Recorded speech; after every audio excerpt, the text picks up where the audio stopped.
I am delighted now to welcome Israel Galindo for his presentation, Unknown Terrain, 6 Things I Don't Know About Tomorrow, and 7 Predictions. Thank you, Israel, and welcome.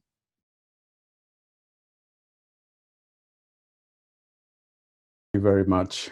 Okay, friends, good to be with you. Let's see, I lost my Zoom. Here we go. I'm going to turn off my camera just to avoid stimulus overload. That way you'll be able to concentrate on the screen as you need and on the text.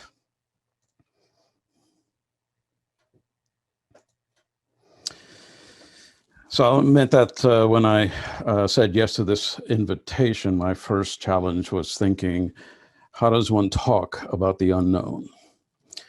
This disruptive COVID-19 pandemic has left all of us wondering about its aftermath. Will things return to normal? Will there be a new normal? Will the pandemic lead to systemic change, or is it a passing acute crisis? In this presentation, I want to share some of my thinking exploring these questions during this unsettled time. And I'll invite you to think about your own responses and your own reflections based on your experience. In the breakout session tomorrow, I'll talk about more focused issues about congregations and Bowen theory. So this seems to me like a Heisenberg's uncertainty principle for leaders moment. Heisenberg's principle states that if you can measure location or you can measure velocity, but you can't measure both at the same time with equal certainty. Systems theory helps us understand that a leader's position shapes perception and informs function, which means you see things differently than others in your system, like your staff or congregational members who occupy different positions in the system. So how is a leader to know where they stand in the system really? And what do you measure and when? How do you determine the right rate of change? How do you discern and decide on the right direction for your vision? English anthropologist and social scientist Gregory Bateson said, "The major problems in the world are the result of the difference between how nature works and the way people think." I think Murray Bowen would agree. But some things have become evident during this pandemic, or at least more evident. For one, congregations have become more aware of the extent they are impacted by broader societal forces. Congregations are nested among other emotional relationship systems. This is a more systemic way of thinking about a congregation, but seemingly consistently ignored. Each level has emergent qualities, meaning things that exist at higher levels do not exist at lower levels, and things that apply at some levels do not apply to all. Congregations reflect and embrace the cultural norms and values of their contexts. These impact the emotional process dynamics within a congregation: relationships, values, ideals, mores, practices, ideologies, and anxieties. Congregational leaders are not immune to the broader cultural and social issues, pressures, economic conditions, and anxieties, including societal regression factors. For example, one current constant angst among clergy is their anxieties and quandaries about dealing with politically charged issues within their congregations. Realizing the prophetic functional role of the pastor has become increasingly hazardous.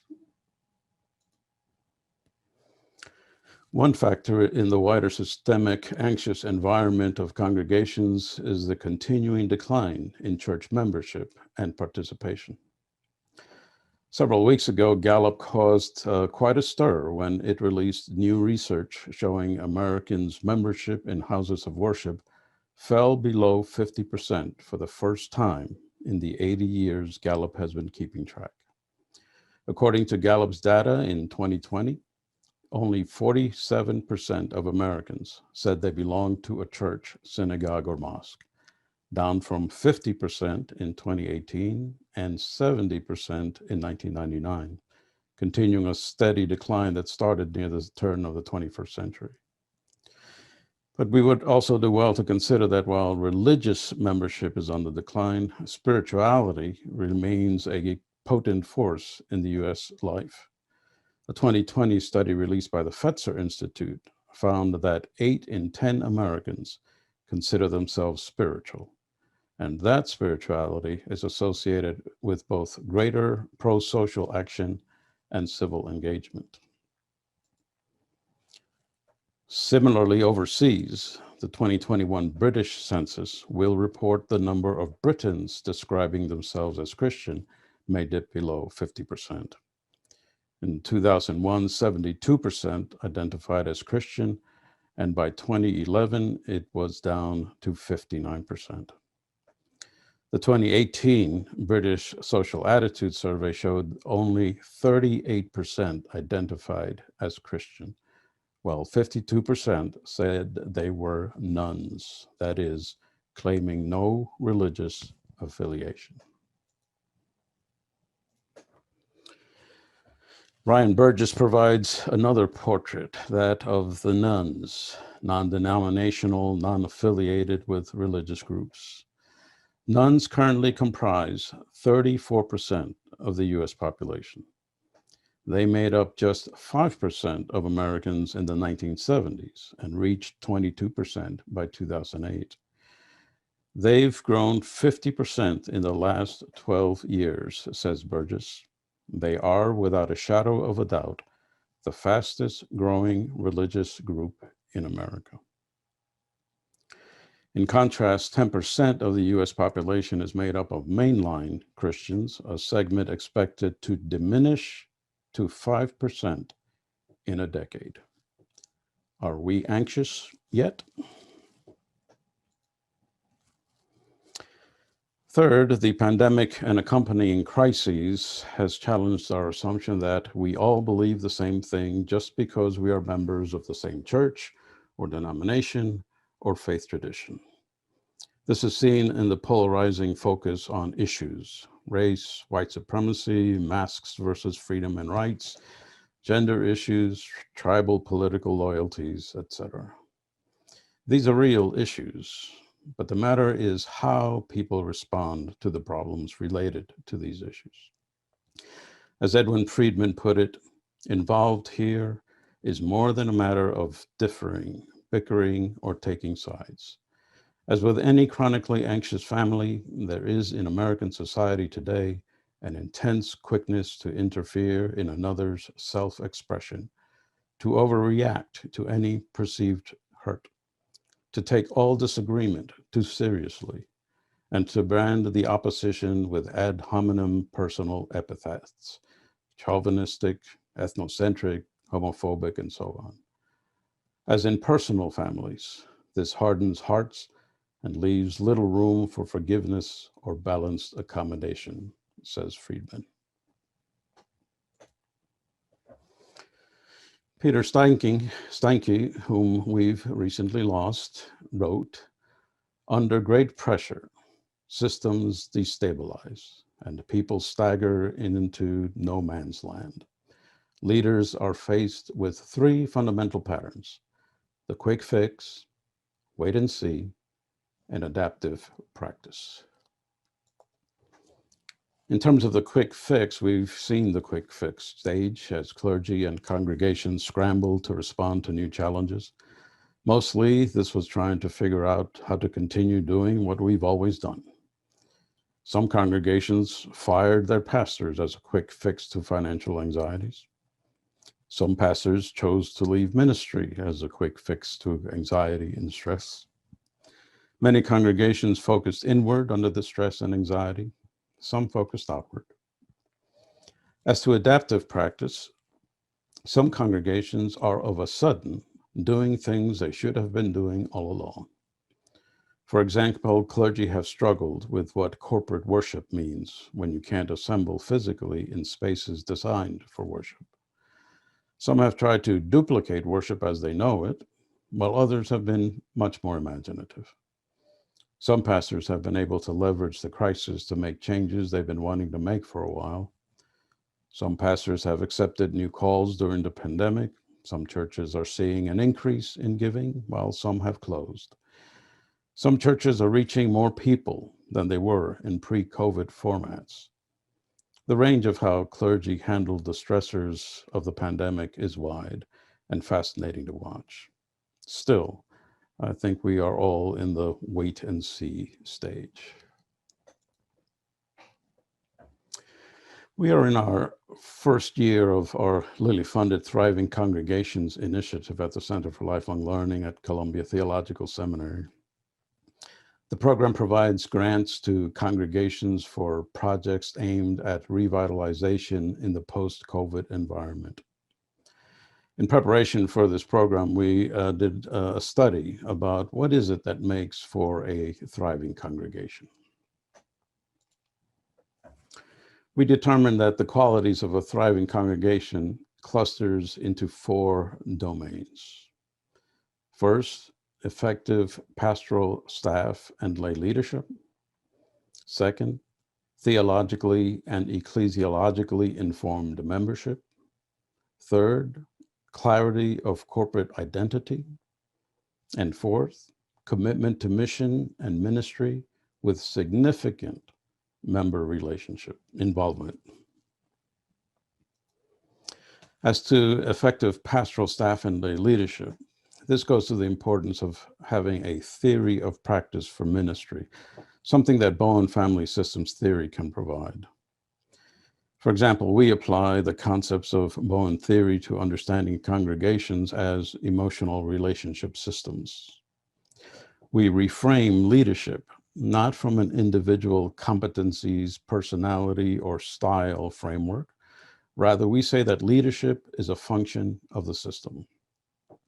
We also say that from a systems theory perspective, the capacity of differentiation of self may be the single most important capacity of leaders in a system. I can't tell you how many times I've heard clergy during this COVID year and a half say, I didn't sign up for this. It's fair to say that the majority of clergy go about their ministry without a rigorous theory of ministry. Most carry on with an amalgam of borrowed notions about what leadership is about, hence the often used phrase, leadership style. The resulting unreflective and unsystematic repertoire of techniques and bag of tricks tend not to be effective for the long haul. Certainly, they are ineffective in providing anything resembling adaptive leadership. This is made worse by the chronically anxious nature of congregations. Systems in crisis want a hero or a wizard. Systems in crisis want to be rescued, not challenged to be responsible, imaginative, or to take risks. They want someone to take responsibility for solving the crisis without requiring the system to change. They want someone who can perform magic and make the problems disappear, rather than make the system take responsibility for doing the necessary. Yet the way out of a crisis is to take responsibility, to be imaginative in changing ways of being and doing, and to risk what it takes to move forward. The trap for overfunctioning clergy is to give in to the seduction of being the rescuer, the hero, or the wizard of the system. Without a clear framework about the function of leadership, pastoral leaders will consistently give in to that seduction. Here's one example of a framework for pastoral leadership. It focuses on the systems theory framework of leadership as a function, rather than leadership style or personalities. These functions are providing vision that informs and motivates mission and purpose, providing theological interpretation of the experience of life together. We can call that pastor as resident theologian. Leading the institutional development of the congregation. That means engaging in organizational and institutional effectiveness. And cultivating the formation of a local community of faith, which is confessional, generative, and corporate. Bowen theory's idea of differentiation of self helps one to appreciate two pervasive struggles with religious communities. Superstition, seeing patterns that are not there, and denial, not seeing patterns that really are there. For example, 50% of the US population is single or living alone. Yet congregations in their anxiety still want to reach families with small children and youth. To this end, Bowen theory presents objectivity, not as a delineation of the way things really are, but rather as the capacity of a leader to know where one stands inside an emotional system and its nested relationship systems, and to engage the system with diminished reactivity and greater clarity. The second quality of a thriving congregation is a theologically and ecclesiologically informed membership. This goes to the importance of an effective religious education program. It means reclaiming the role of pastor-teacher, a more biblical model of pastoral calling than today's managerial models or personality-focused churches. At the very least, it means pastoral leadership that ensures the effectiveness of the teaching function of the church. The third quality is clarity of the congregation's corporate identity. We can think of this as a corollary to differentiation of self, clarity of corporate values, principles, and what makes your congregation distinct. It also means cultivating a balance between what the theory calls the togetherness and individuality forces.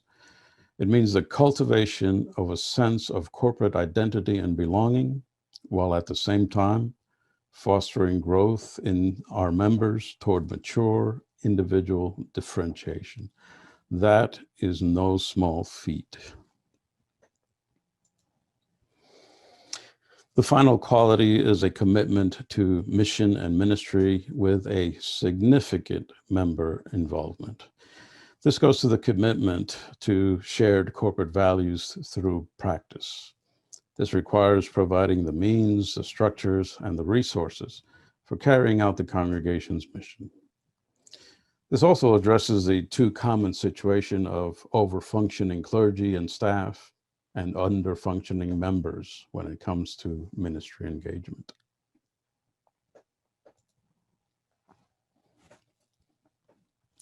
If we overlay the functions of pastoral leadership we mentioned over the qualities of a thriving congregation, we can see the alignment of pastoral functions with congregational qualities. This may be a helpful framework for shifting focus and priorities as the COVID disruption gives opportunity to move into different trajectories. What is worthwhile doing different post-COVID may be the most important question of the moment.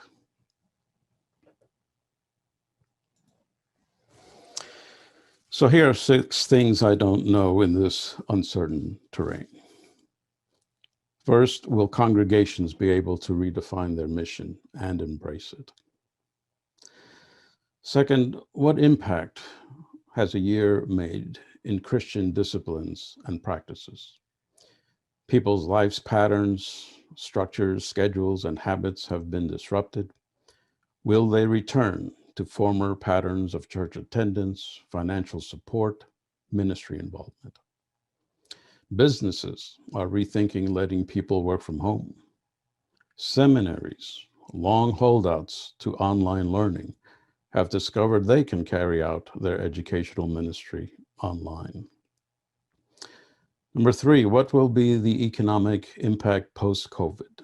Better? Worse? Some congregations have reported their receipts are up, while others are more challenged. And for some churches and nonprofits, COVID was the tipping point that accelerated their closing.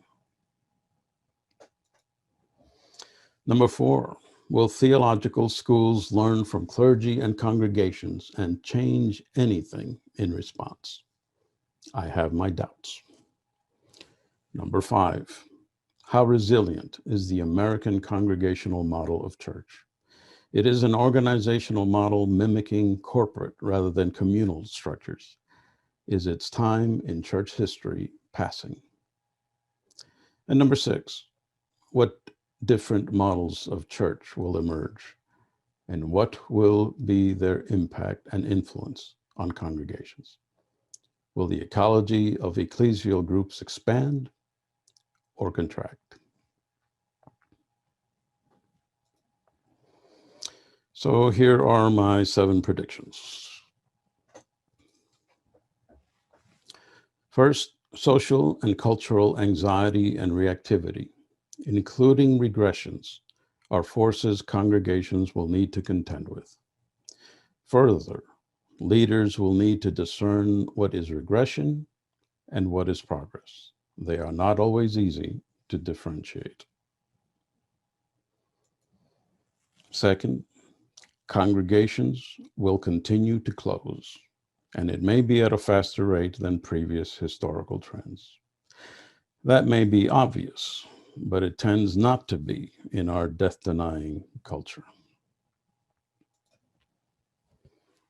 Number 3, the American congregational model will continue to fragment. To what extent its economic model is sustainable is in question. We will, at the same time, see the continuing emergence of house churches, pub churches, meal churches, worshiping communities, and religious or spiritual affinity groups. To what extent will those fragment the religious landscape of the United States?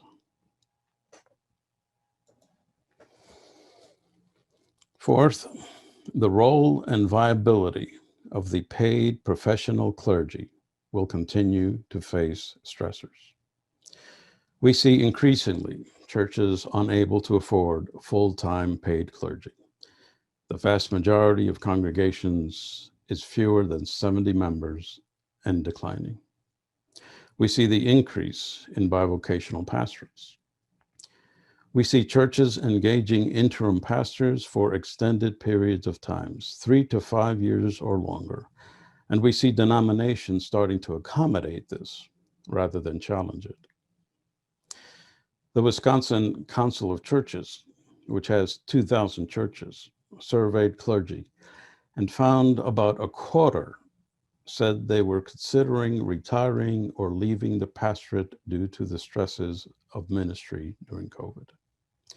In a follow-up survey, about a third of respondents said that they are considering their options or thinking about leaving. This is a fascinating map. These are the PCUSA congregations in the United States with memberships of fewer than 100. This profile holds true for most mainline denominations.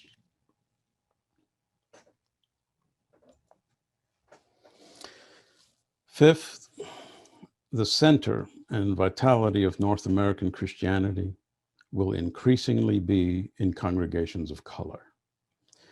We first saw the center of Christian vitality emerge in the Southern Hemisphere around the globe.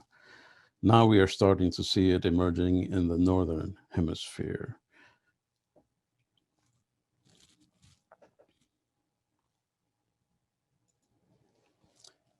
Number 6, fundamentalism in all religious and cultural orientations will remain a force to contend with. Despite evidence of its diminishing influence in certain respects, fundamentalism continues to be a significant part of the religious landscape.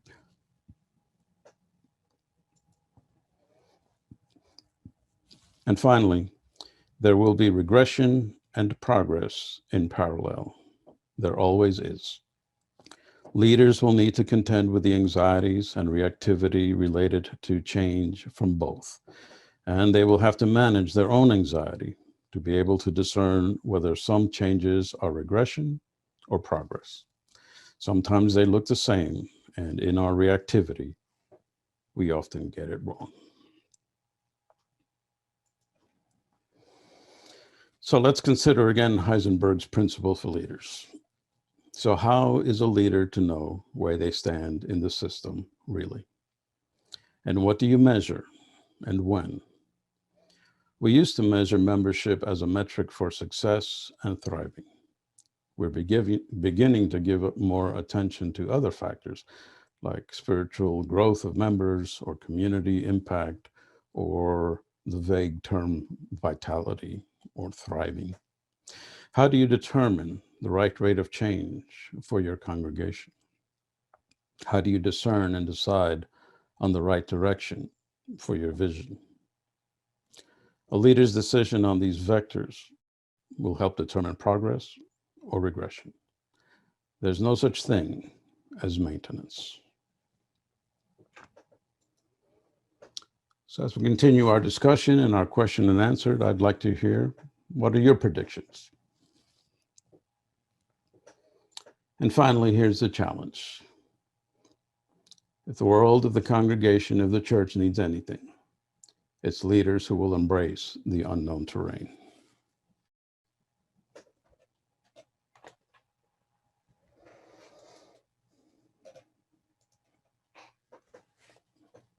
All right. Thank you, friends. And thank you.